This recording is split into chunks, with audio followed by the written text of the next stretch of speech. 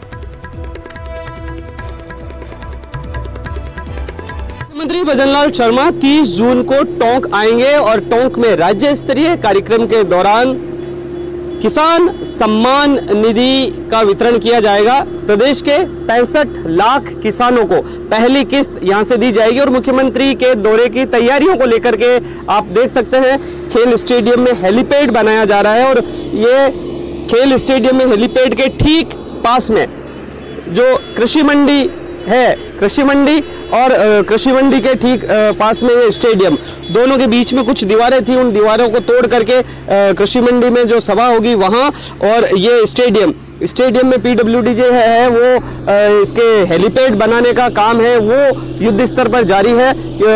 30 जून को करीब 11 से 12 बजे मुख्यमंत्री यहां उतरेंगे और उसके बाद में प्रदेश स्तरीय कार्यक्रम होगा जिसमें 65 लाख किसानों को किसान सम्मान निधि की पहली किस्त 1000 रुपए किसानों के खाते में सीधी डाली जाएगी। उसको लेकर जिला प्रशासन और बीजेपी के जो तमाम पदाधिकारी है वो तैयारियों में जुटे हुए। जिला प्रशासन है वो हेलीपैड बनाने से लेकर के सभा स्थल पर किस तरह का पंडाल रहेगा, किस तरह का मंच बनेगा, वो सारी तैयारियां कर रहा है। और वहीं बीजेपी के नेताओं का लगातार दौरे हैं वो हो रहे हैं।